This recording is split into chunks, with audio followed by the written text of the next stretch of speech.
Olá pessoal, boa noite. A gente vai dar início ao nosso estudo bíblico indutivo dessa quarta-feira. E como é a primeira vez que a gente está transmitindo online esse estudo bíblico indutivo, a gente vai ter uma primeira parte introdutória sobre o que é estudar a Bíblia indutivamente. Então eu queria pedir paciência ao pessoal que é membro da nossa igreja e que costuma ir às quartas-feiras lá no estudo bíblico.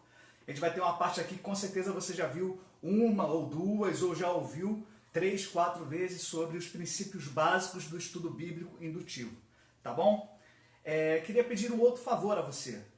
Você que é da nossa igreja aí, dá um retorno pra gente pelo grupo da mocidade. Como sempre, a minha fiel escudeira, minha esposa, minha auxiliadora idônea está aqui com o meu celular na mão.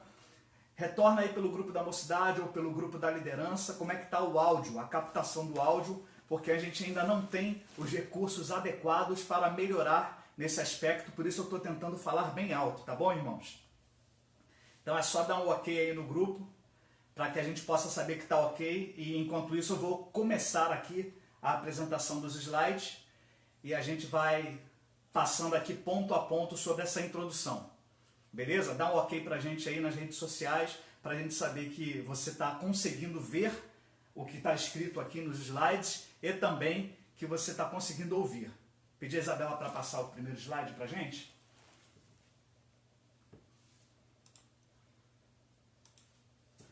Bom, você precisa, claro, de um material para essa aula, que é fundamental, que é a Bíblia Sagrada.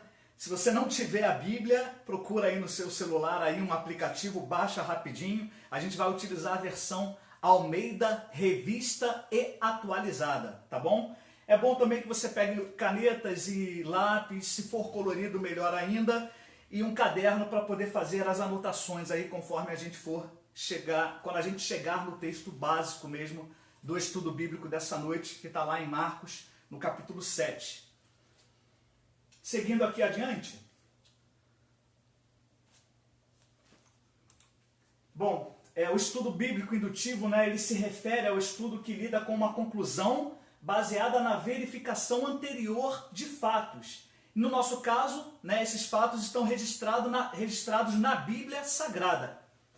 O estudo bíblico indutivo, então, ele parte do pressuposto que a revelação objetiva registrada é o nosso ponto de partida e também o nosso ponto de chegada. Nós temos a Bíblia Sagrada como a nossa única regra de fé e prática. Não queremos ir além dela e nem precisamos ir. Esta é a revelação sagrada.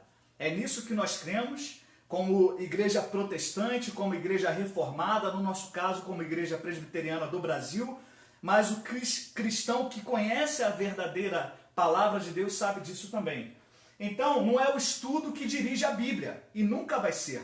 A gente não chega com um tema buscando um versículo para ter base, E é a Bíblia, na verdade, que vai dirigir todo o nosso estudo bíblico aqui, estudo indutivo, a partir de 3 pontos que a gente vai ver no próximo slide. Ponto da observação, ponto da interpretação e o ponto da aplicação. Diferentemente do estudo dedutivo, onde a gente já chega até a Bíblia com uma ideia pré-concebida, a gente faz o estudo do tipo indutivo. A gente primeiro lê a palavra e, iluminados pelo Espírito Santo de Deus, esta palavra nos leva à verdade, à revelação da verdade, através desses pontos. O primeiro ponto é a observação, o que a gente está vendo no texto. O segundo é a interpretação, o que a gente entende do texto. E o terceiro ponto é a aplicação. O que eu faço perante isto que eu vi e perante isto que eu entendi pela ação do Santo Espírito de Deus. A observação implica no exame cuidadoso e completo do texto. Apresenta-se como o alicerce do estudo indutivo e quanto mais nós nos saturamos do texto, melhor será esse estudo. Então, é ideal que você não leia o texto bíblico somente uma vez. Leia a passagem bíblica, a perícope, aquele parágrafo, volte, leia novamente. Se tiver tempo e se você puder, leia a terceira vez e depois sim você vai começar a fazer o estudo propriamente dito, fazendo as perguntas ao texto que a gente vai ver logo daqui a pouco quais são as ferramentas para esse estudo. A gente tem como segundo ponto aqui a interpretação, que ela implica no discernimento do significado do texto, baseado nas observações que já foram feitas. Exige a busca pelo significado e compreensão no sentido escrito, do sentido escrito e transmitido pelo autor bíblico aos seus ouvintes contemporâneos, ou seja, aos seus ouvintes daquela época, para a qual o escritor bíblico foi inspirado pelo Santo Espírito de Deus. Então a gente tem viva a ideia de que o Espírito Santo não anula a personalidade humana, mas ele sim instrui, ele sim inspira para que o autor possa registrar da maneira divina, conforme o Senhor assim quer, o texto sagrado para aqueles leitores naquele momento específico. O objetivo então, a aplicação, que é o terceiro ponto, deve ser tomada como alvo de todo estudo bíblico. Afinal de contas, não adianta a gente falar assim, olha, eu amo estudar a Bíblia. Se este amor não é para que haja uma mudança, não é para que a gente aplique esse conhecimento, os ensinamentos da palavra de Deus sobre a nossa vida e sobre os nossos atos, não há por que estudar a Bíblia. Então, o objetivo do estudo bíblico indutivo é chegar ao ponto da aplicação. E ela se refere à prática daquilo que foi estudado. E a ausência da aplicação revela uma tarefa incompleta, uma tarefa inacabada. Então, se no teu estudo bíblico diário, no seu momento devocional, você, por exemplo, lê o Salmo 91, ou você lê João capítulo 1, se ao término deste estudo você não busca ali uma forma de aplicá-lo na sua vida, ainda está incompleto, tá bom, meu irmão? Vamos seguir adiante aqui, a gente tem agora o ponto do objetivo. Todo crente ele tem o privilégio de ir diretamente à palavra e descobrir nela a clara mensagem da verdade. Esta palavra que nós temos em mãos, não importa se impressa, não importa se em modo de aplicativo, não importa se em áudio, aquilo que você tem aí também, né, ouvindo no seu podcast ou em outra alternativa tecnológica, esta palavra sim é a verdade. O nosso objetivo é que todo crente no Senhor Jesus ele tem este privilégio. A prática de recorrer a um comentário bíblico antes de estudar a Bíblia dá ao estudo da pessoa uma direção já definida. É por isso que a gente não recomenda que a sua Bíblia, para o estudo diário da palavra, seja comentada. Não estamos dizendo que as Bíblias comentadas são ruins, mas neste momento inicial, para o estudo bíblico indutivo, é fundamental que você utilize uma Bíblia sem comentários, ou se você tiver somente a Bíblia com comentários, que você vença a tentação de buscar lá a opinião do autor dos comentários. Tá bom? No slide anterior eu esqueci de falar, mas é essencial também. A gente sabe que a revelação ela só nos é entregue por completo pela ação do Espírito Santo. A gente só vai ter esse entendimento pelo Santo Espírito de Deus. Além do mais, né, a pessoa ela acaba se privando da bênção de descobrir por ela própria as verdades eternas que são reveladas por esse Espírito Santo. Tá? Então é um prazer, é uma alegria, é um sentimento de vitória, quando o Espírito Santo ele te ilumina e te mostra a verdade sagrada ali, através da sua observação, a interpretação, levando a aplicar o texto sagrado na nossa vida. Afinal de contas, aqueles que escreveram os comentários, eles tiveram que obter o conhecimento que eles têm da mesma maneira que qualquer estudante atual da Bíblia pode conseguir. Ou seja, eu costumo falar isso lá no estudo bíblico indutivo, né? A gente precisa ter gana, a gente precisa chegar ao texto bíblico com vontade, ler e relê-lo quantas vezes forem necessárias, sempre na dependência do Santo Espírito de Deus, porque Ele é que é o nosso professor. É Ele quem vai nos direcionar o estudo, Ele que vai nos fazer lembrar de outros textos bíblicos que lançam luz ao texto que a gente está estudando. Este é um outro princípio do estudo bíblico indutivo. Quando a gente tem dúvida num texto, a gente busca a resposta no texto imediatamente anterior ou imediatamente posterior, em outros textos do mesmo livro ou carta que está sendo estudada, ou ainda na própria Bíblia Sagrada, outro texto que vai nos iluminar. O cristão não deve ter a necessidade de sempre depender de pesquisas bíblicas de outrem. E também ele deve buscar uma maturidade espiritual que o habilitará a ir além desta fase.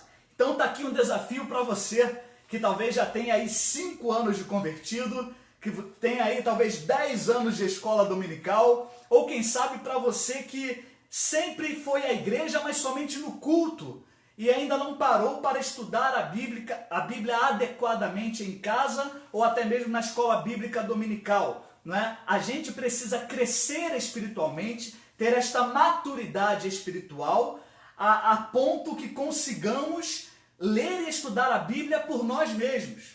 Hoje em dia nós vivemos num país, graças a Deus, livre, onde o exercício da nossa religião e do ir e vir também é livre e garantido pela Constituição, mas há países no mundo que eram assim e de repente a história mudou. Então é necessário e é importante que cada crente saiba manusear bem a palavra da verdade e saiba se tornar praticante desta palavra e não somente ouvinte. O método indutivo ele é então concebido de modo específico para permitir que uma pessoa se desenvolva o mais rapidamente possível na habilidade de fazer um estudo bíblico independente. Cada pessoa é uma pessoa. Algumas vão levar mais tempo, outras menos tempo, não tem problema. O objetivo é que as pessoas se desenvolvam.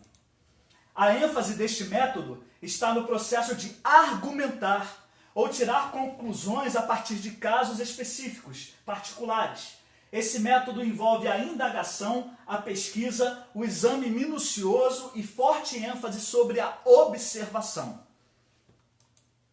Bom, a gente tem algumas perguntas chaves aqui, o slide não ficou muito legal, mas quem, o que, onde, como, por que, quando, para que e quanto.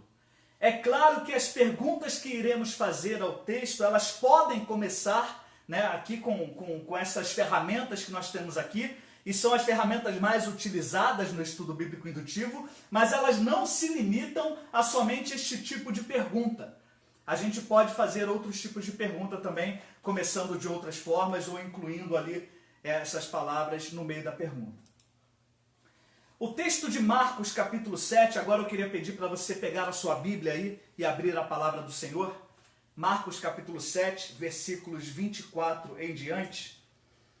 Ele vai nos narrar uma situação que acontece na região de Tiro e Sidom, que a gente pode ver aqui no mapa, não sei se você vai conseguir identificar aí, mas eu marquei de verde aqui. Tiro é uma cidade portuária e naquela época muito conhecida, muito utilizada, e também Sidom, que ficava a uma distância de 40 quilômetros, tá? De Tiro, também era bem comum. Jesus ele inicia o seu ministério aqui nesta região em volta do Mar da Galileia. Isso você pode ver no próprio livro do Evangelho de Marcos, nos primeiros capítulos, e também até o capítulo 6, e agora no 7 a gente vê o início daquilo que é um período que alguns teólogos vão chamar de período do retiro, né? Onde Jesus ele vai se retirar para outros pontos e dar a volta aqui em algumas cidades em volta ainda do Mar da Galileia. Continua aqui para baixo, mas não deu para continuar aqui, senão a foto ficaria muito pequena. Bom, vamos abrir o texto bíblico então? Te convido aí a ler comigo esta passagem. Versículo 24, Marcos 7, 24 em diante. Levantando-se, partiu dali para a terra de Tiro e Sidom. Tendo entrado numa casa, queria que ninguém o soubesse. No entanto, não pôde ocultar-se, diz o versículo 24. Agora o 25. Porque uma mulher cuja filhinha estava possessa de espírito imundo, tendo ouvido a respeito dele, veio e prostrou-se-lhe aos pés. Esta mulher era grega, de origem ciro-fenícia, e rogava-lhe que expelisse de sua filha o demônio. Mas Jesus lhe disse: deixa primeiro que se fartem os filhos, porque não é bom tomar o pão dos filhos e lançá-lo aos cachorrinhos. Ela, porém, lhe respondeu: sim, Senhor, mas os cachorrinhos, debaixo da mesa, comem das migalhas das crianças. Então lhe disseram, então lhe disse, por causa desta palavra podes ir, o demônio já saiu da tua filha. Voltando ela para casa, achou a menina sobre a cama, pois o demônio a deixara. Se ao término deste estudo você quiser, você pode consultar a mesma passagem descrita pelo evangelista Mateus, lá no capítulo 15, tá bom? Mas não é foco aqui a gente observar o que Mateus nos escreve, mas primeiramente o que Marcos, o evangelista, nos escreve. Primeira coisa que a gente precisa entender é este contexto histórico e para que o livro do Evangelho de Marcos foi escrito. Marcos, ele escreve o seu evangelho tendo como público-alvo os gentios, aqueles que não são judeus. Todos aqueles que não são judeus são gentios. Marcos não era um dos 12 primeiros discípulos do Senhor Jesus e muito provavelmente tudo aquilo que ele escreveu, ele ouviu e aprendeu com o apóstolo Pedro, de quem ele era um auxiliar, um ajudante, um amanuense, né? Também, é claro, um evangelizador, conforme a gente do Senhor que nos mostram isso. Voltando ao versículo número 24, agora a gente vai começar a observação do texto. Levantando-se, partiu dali. Observando este primeiro versículo, pega o seu caderno aí, ou pega uma folha, ou até na sua própria Bíblia, se você assim desejar, marcá-la. Não é pecado marcar a Bíblia não, tá, meu irmão? Pode marcar sem problema nenhum, pode fazer as suas observações aí. É bom que quando você voltar ao texto, ou até estiver se preparando para trazer uma palavra, uma pregação, você já tem as suas observações ali. Observando aqui então, a gente, logo no primeiro versículo, a gente...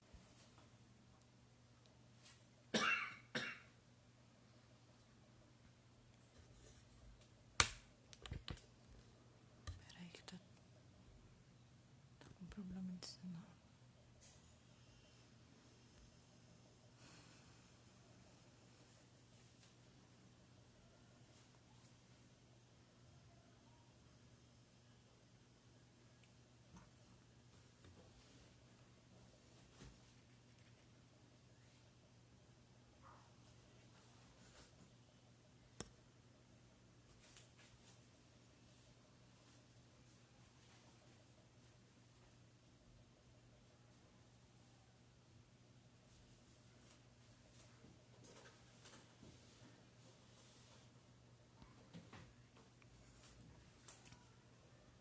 Até a hora caiu ali, acho que é a net.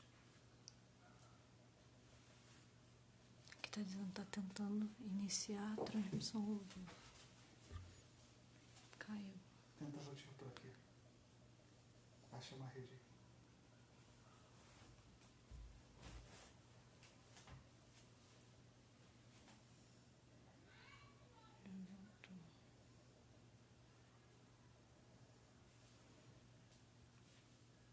Acha uma rede aqui.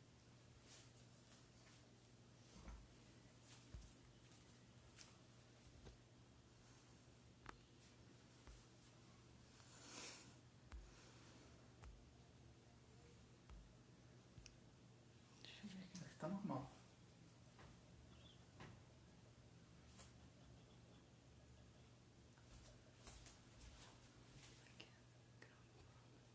Iniciar a transmissão. Pessoal, a gente está com alguns problemas técnicos aqui. Eu queria que, se você estiver nos escutando, confirma aí, por favor, para a gente pelas redes sociais, só para a gente poder dar sequência ou não aqui, que teve um problema aqui na internet. Parece que já voltou, mas a gente não tem certeza ainda. E aí, Isabela, se alguém passou uma mensagem.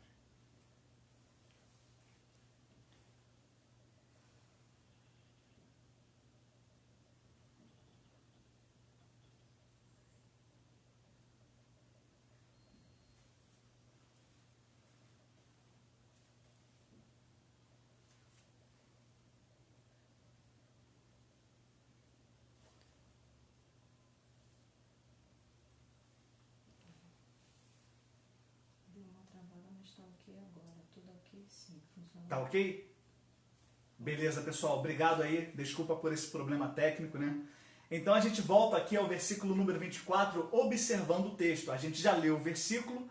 Então, observando agora, tem alguns nomes, né, que estão ali em letra maiúscula que chamam logo a nossa atenção e a gente pode começar a usar a ferramenta, que seria, né, logicamente, a pergunta onde? Onde isso aconteceu? Né? Levantando-se dali, quem que se levantou? Então tudo isso a gente pode ir anotando na nossa própria Bíblia ou num caderno. Quem se levantou foi Jesus.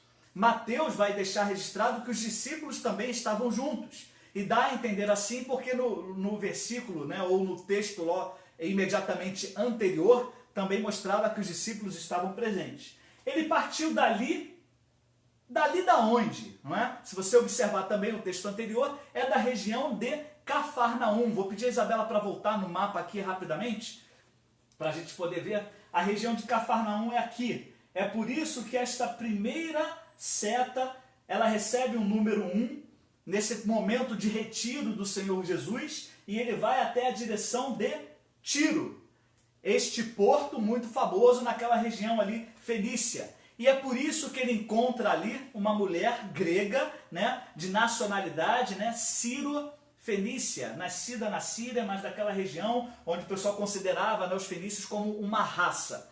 Voltando aqui ao texto bíblico, no versículo 24, então a gente tem que tendo entrado ele numa casa, o texto não deixa claro a casa de quem que era, mas é uma pergunta que a gente pode fazer, não é? Era a casa de quem? Se os irmãos conseguirem encontrar, avisa pra gente aí, tá bom? E ele queria que ninguém o soubesse. Não é a primeira vez no Evangelho de Marcos em que Jesus vai para algum lugar e ele quer estar ali em segredo, ou para orar, ou para pregar a palavra especificamente para um grupo de pessoas, ou para ter um momento de comunhão com os seus discípulos. Nesse momento aqui, quando ele chega até Tiro, ele vai até uma casa, e a vontade dele é que ele estivesse ali sem muito alarde, e que ninguém soubesse. No entanto, é muito interessante quando a gente presta atenção nessas conjunções adversativas, não é? Porém, né? Todavia, no entanto, sempre que isto acontece, vai dar uma dica para a gente de que há algo importante ou há algo acontecendo em contrapartida, né, numa situação adversa àquilo que é proposto primeiramente no texto. Então você pode perguntar assim, o que aconteceu? O que aconteceu e por que ele não pôde ocultar-se? A resposta para esta pergunta, por que Jesus não pôde ocultar-se, ela está nos versículos posteriores, conforme a gente vai enxergar aqui a partir do versículo 25.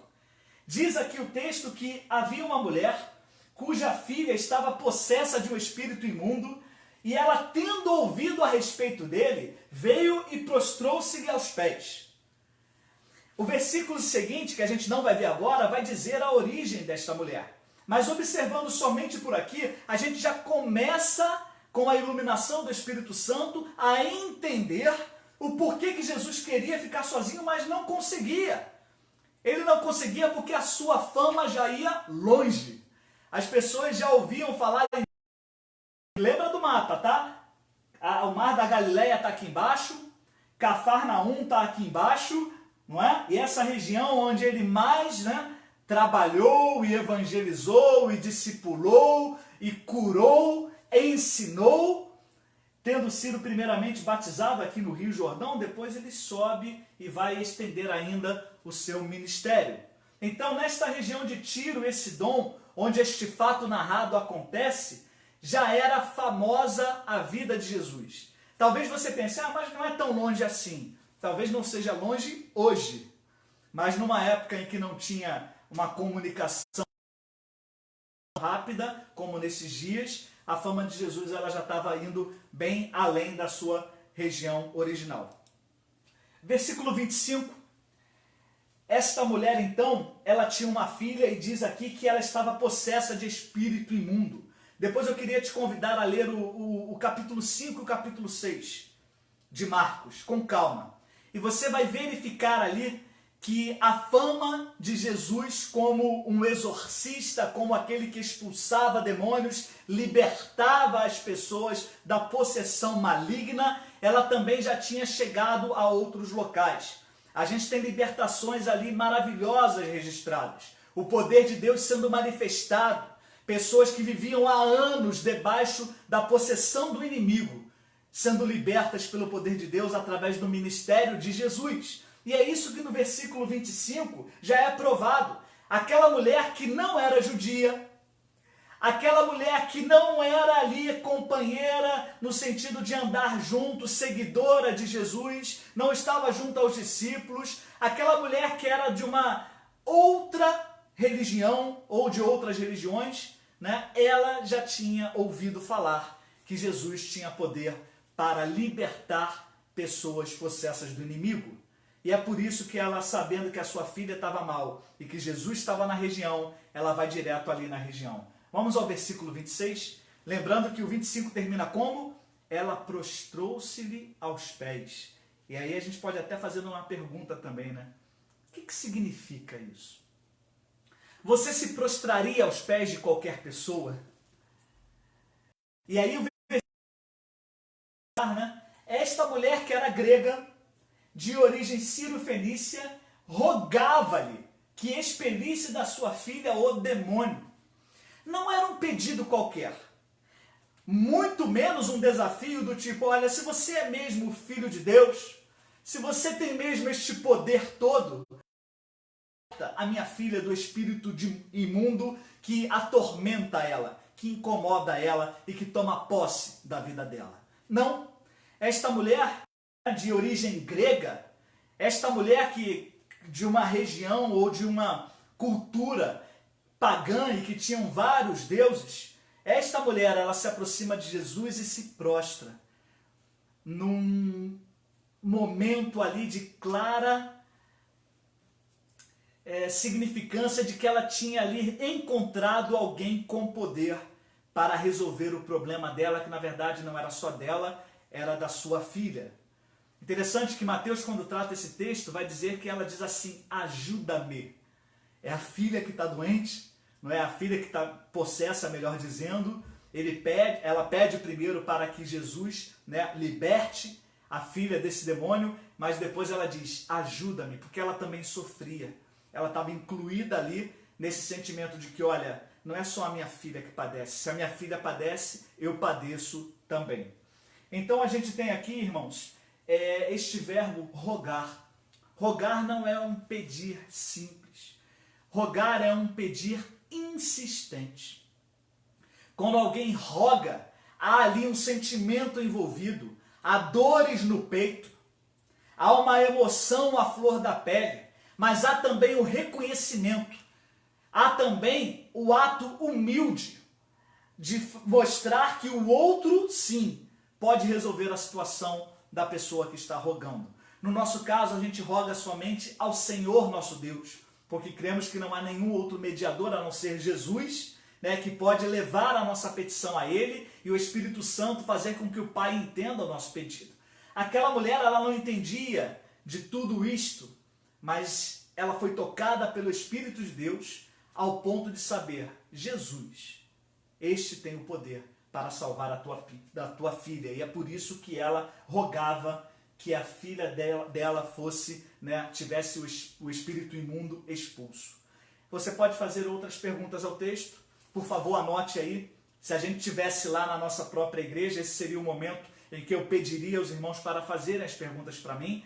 Se você quiser, faça as perguntas depois aí pela rede social, né? Manda o seu contato para que a gente possa debater e aprender mais do tema, né? E sempre sabendo que quando a gente observa o texto e faz perguntas, a gente já está indo para a segunda parte da interpretação. Confiando na iluminação do Espírito Santo. Confiando que a Bíblia, ela lança luz sobre ela mesma. E que a gente não precisa de um comentário bíblico para nos ensinar. À primeira vista, não. Se você depois quiser aprofundar os seus estudos, né, historicamente, aí um comentário bíblico é sempre bem-vindo. Versículo 27, mas Jesus lhe disse, deixa primeiro que se fartem os filhos, porque não é bom tomar o pão dos filhos e lançá-lo aos cachorrinhos. Jesus aqui ele tem uma referência e ele faz ali, né, um jogo de palavras, ele fala tipo de uma parábola, ele conta um causo, né, mostrando ali que, olha, a situação é a seguinte, eu vim para os judeus, você é grega, Ciro-fenícia, eu vim para este lugar recluso, porque eu tinha algo a tratar, muito possivelmente, né, com seus próprios discípulos, e agora você vem aqui e me pedir que a sua filha seja curada. Jesus vai dizer que aquele não é. Deixa primeiro, Jesus não diz que não haverá cura. O evangelista Marcos, ele deixa isso aqui bem explícito, né? Você pode perguntar, por que Jesus fala, deixa primeiro? Porque Jesus está dizendo ali, olha, primeiro eu quero tratar com o povo de Israel, primeiro eu quero tratar com o povo judeu, depois, é claro, com os gentios que serão enxertados em Israel, que farão parte também da oliveira, que receberão também as bênçãos do Senhor. Mas naquele momento específico, Jesus tinha ido para um lugar mais calmo, entrou numa casa e não queria que ninguém soubesse, porque ele teria um assunto a tratar especificamente voltado para o povo judeu ou para os seus discípulos que o acompanhavam. Mas ele fala primeiro, já deixando ali uma chance de que aconteceria depois, ou poderia ter chance de acontecer um milagre da expulsão do demônio depois. Não é bom tomar o pão dos filhos e lançá-los aos cachorrinhos. É o que Jesus vai dizer, e o versículo 28 vai nos ajudar a compreender. Ela, porém, vai lhe responder. Ela quem? A mulher grega, a mulher pagã, a mulher de outra cultura e outras religiões, a mulher Ciro-fenícia, não uma mulher que andava com Jesus e com seus discípulos, não uma mulher que conhecia a Torá, a lei e os profetas, mas uma mulher que não tinha intimidade nenhuma com a pregação da palavra, com o anúncio profético de Jesus como Messias. Ela chama Jesus de quem mesmo? Senhor, não é? Interessante isso, não é? Interessante porque isso tem um grande significado. Quando ela chama Jesus de Senhor, ela está se colocando como serva. Ela está se humilhando perante aquele que tem poder sobre a vida dela. Os cachorrinhos que estão debaixo da mesa, eles comem das migalhas das crianças. O que ela quer dizer, e desta maneira tão simples, mas sábia, é que, olha, o teu poder, Jesus, é tão grande. As maravilhas que tu fazes e que já chegaram ao meu ouvido são tão grandes. O número de pessoas alcançadas pela tua graça, pelo teu amor, os coxos que andaram, os cegos que viram, os pecadores que se arrependeram, os que creram no Senhor, os endemoniados que foram libertos, os leprosos que foram purificados. Tudo isto é tão grande que eu creio que se o Senhor curar a minha filhinha, é como se eu tivesse ali, ou como se eu fosse, né, um dos cachorrinhos que comem das migalhas que caem da mão das crianças. E você pode perguntar, não é? Por que ela fala das crianças? É claro que você já deve ter estudado um pouco sobre isso. A criança naquela época, ou as crianças, melhor dizendo, elas não eram valorizadas. Assim como também as mulheres, muito pouco valorizadas. Em muitas oportunidades elas não eram nem contadas. E aqui ela que é mulher e se aproxima de Jesus numa atitude humilde, se prostrando, numa atitude de adoração e de reconhecimento, ela vai ouvir a palavra de Jesus, mas ela também vai responder sabiamente. É por isso que ela pode chamar Jesus de Senhor, no sentido de que o Espírito Santo já trabalhava em seu coração, dando a ela sabedoria para pedir de uma maneira que Jesus viesse ali a atendê-la, porque a gente sabe que isso significa ter fé. Ela demonstrou que tinha fé em Jesus. Então, quando ela fala assim, olha, não é uma questão de cachorrinho, não é uma questão de ser criança, é questão que eu me reconheço. Que embora o Senhor tenha vindo para os judeus, embora o Senhor seja o Messias que estão anunciando, embora o seu ministério tenha foco nestas pessoas, o Senhor tem aberto o espaço e tem abraçado ali, né, com as suas mãos de amor, aqueles que não são desta nação, como eu também não sou desta nação. Então, tem uma pergunta que você pode fazer aqui, né? É aquilo que o Espírito Santo te direcionar também. Olhe para aquelas perguntas iniciais, né? Para quê? Para quê? Por quê? Como foi que ela alcança a graça divina? Através do pedido que demonstra fé. Ela está dizendo, uma migalha deste pão é suficiente para resolver o meu problema, para libertar a minha filha, para eu receber a ajuda que eu vim buscar. E é interessante, né, porque Jesus ele se posiciona várias vezes no Evangelho como o pão da vida.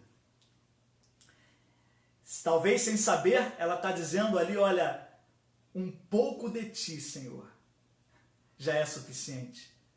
Talvez ela tenha ficado sabendo daquilo que aconteceu capítulos antes, no mesmo Evangelho de Marcos, quando outra mulher que se aproximava de Jesus em meio à multidão, sem conseguir tocar em Jesus, toca apenas na orla das suas vestes, e do Senhor Jesus sai virtude, sai poder, e ela é curada de uma enfermidade de 12 anos.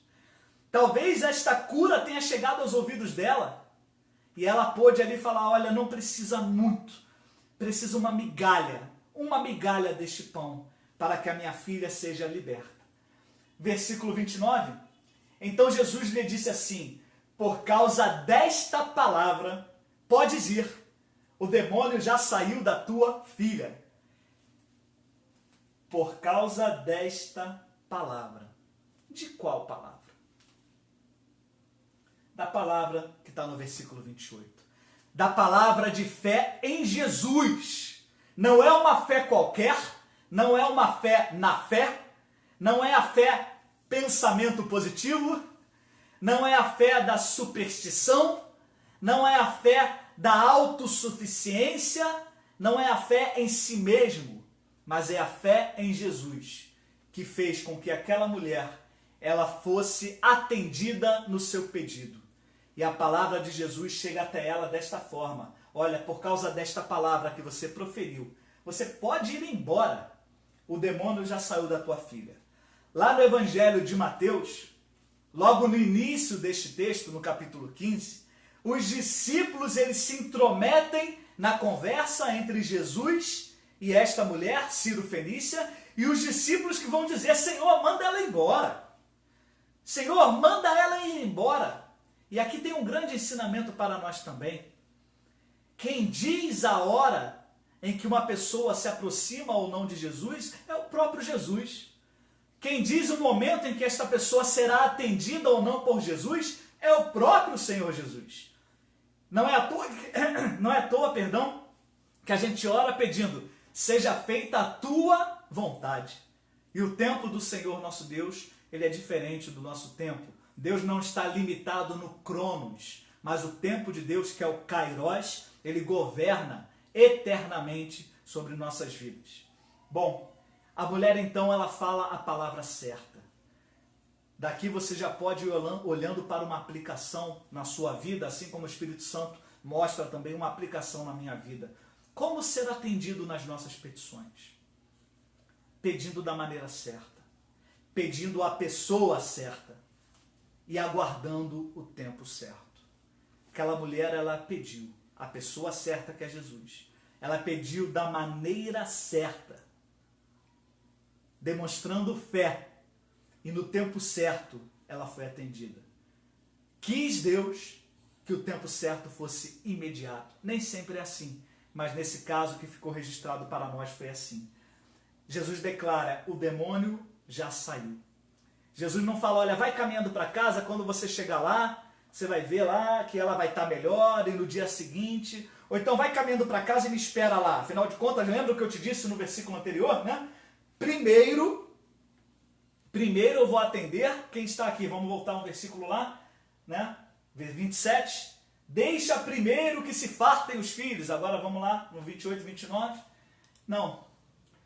Jesus não fala para ela, olha, deixa eu primeiro fartar esse povo aqui, deixa eu primeiro cuidar aqui do povo de Israel e depois eu vou na tua casa e curo tua filha.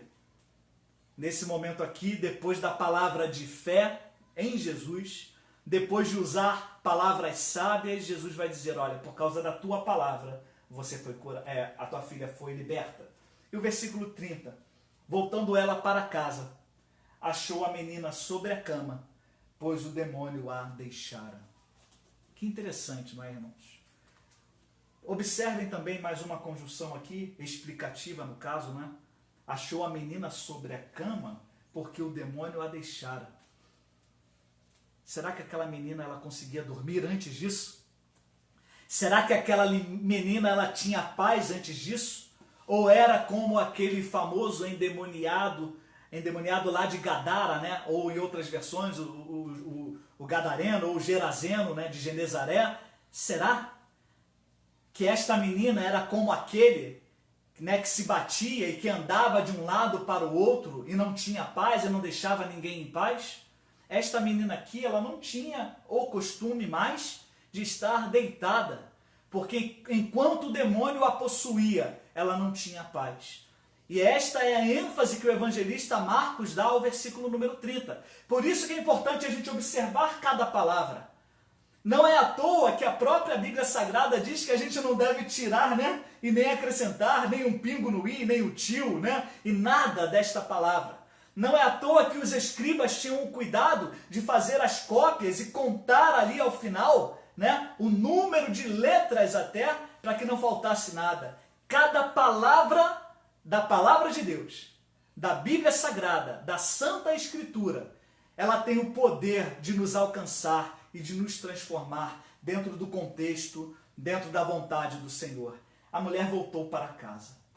Ela estava numa casa que não era dela. Ela encontrou com um Deus que a princípio não era o dela. Ela estava no meio de um povo que não era o povo dela. Mas ela teve fé, ela se prostrou, ela rogou, ela suplicou, ela usou de sabedoria. E Jesus olhou para a palavra, deu atenção à palavra dela, ouviu a sua palavra e libertou a sua filha. E ela volta agora para a própria casa. E ela encontra a menina sobre a cama, porque o demônio já a deixara. Bom, irmãos, entre em contato através dos comentários aí no Facebook, ou também pelos grupos do WhatsApp da nossa igreja. Faremos o possível para te responder, né, assim, o mais rapidamente, para que a gente continue a estudar essa palavra. Eu vou pedir a Isabela que volte aqui rapidinho naquele slide que mostra as ferramentas do texto, as ferramentas do estudo bíblico, para que você possa anotar aí, talvez você não tenha anotado. Pergunte ao texto quem, leia o versículo e pergunte. Pergunte o que está acontecendo, onde está acontecendo, como é que aconteceu, por que é que aconteceu, quando foi isso, para quê, ou quanto ou quantas pessoas, ou quanto de valor. Tudo isso são ferramentas não limitadoras, tá, irmãos? Mas que elas podem se abrir, né, e ramificar para outras perguntas que a gente pode fazer no texto. Que Deus abençoe muito a sua vida, que o Espírito Santo continue a abrir a tua mente, iluminar o teu coração, que este mesmo Espírito Santo te dê fome e sede desta palavra, que é a palavra do Senhor, e que você se dedique na leitura, no estudo da palavra diário, meditando nesta palavra noite e dia e buscando ali a aplicação para a sua vida. Vamos confiar no Senhor. Vamos seguir o exemplo de Jesus, que nos mostra que ele, mesmo sendo Deus, estudava a palavra com afinco, a ponto de, com 12 anos, já debater com os doutores lá na sinagoga. Que grande exemplo para nós. Deus te abençoe e te guarde. Até a próxima transmissão, se Deus quiser, ou até o próximo culto também, se Deus quiser, porque Ele está no controle de tudo. Um forte abraço, fiquem na paz do Senhor Jesus.